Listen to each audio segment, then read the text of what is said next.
I'm still trying to wrap my head around what happened. I flew over 1,200 miles, spent more than $3,000 on travel and a gift, took time off work, all to surprise my mom for her birthday. And when I got there, she was already having a party. A big one. With decorations, music, tons of guests, everyone was there. Everyone except me. Her own son. Let me rewind. I moved away 5 years ago for a job. It was a great opportunity, more money, more growth. I left behind my hometown, my mom, and my younger sister Emily, but I stayed in touch. I called every week. Sent gifts on holidays. Flew in twice a year, even when it was hard to get time off. I never once thought I was becoming distant. My sister Emily still lives close to our mom. They're close, always have been.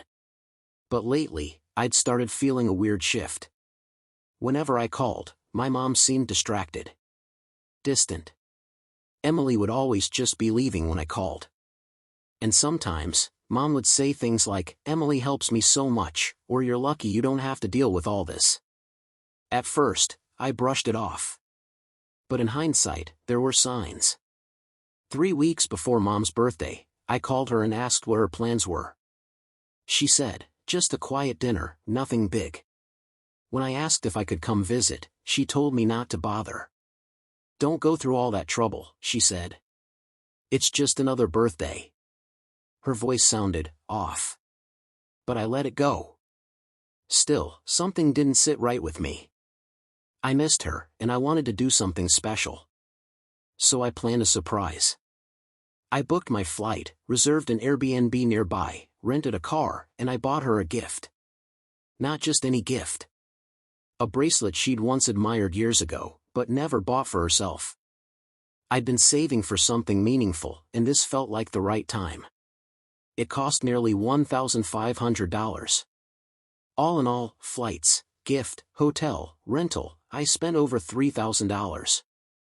I even coordinated with her neighbor to make sure she'd be home. I imagined her face lighting up when she saw me at her door, gift in hand, saying, "Surprise. Happy birthday." But that's not what happened.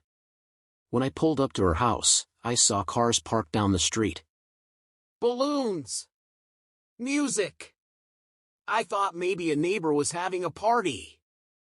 But as I got closer, I saw the Happy Birthday Mom banner hanging in her backyard. It was a full-blown party. Catered food. Decorations. Dozens of people, aunts, cousins, neighbors. My mom was right there in the middle of it all, smiling, holding a glass of wine. My sister Emily was buzzing around like the event planner. And I wasn't invited. I stood there frozen, not knowing what to do.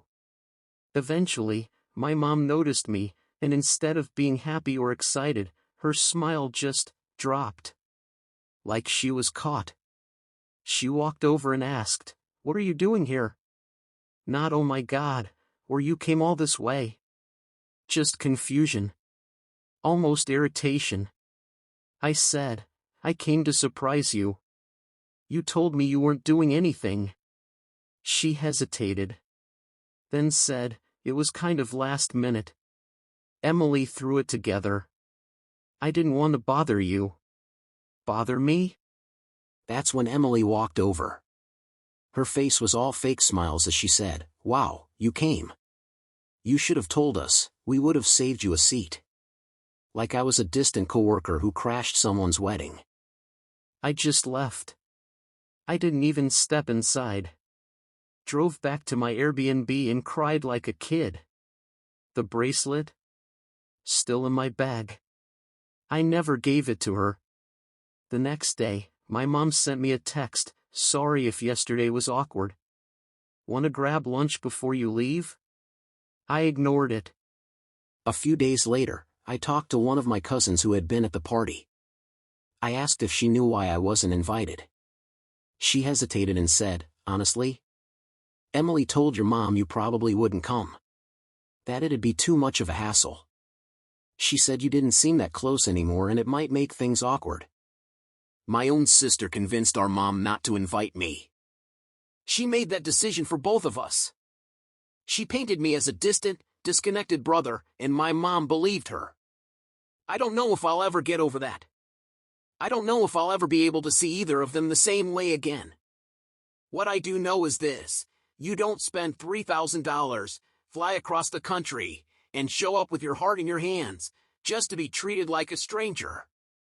Some things break, and they don't go back to the way they were. How would you feel if you were in my shoes? And do you think I did the right thing by walking away and going no contact?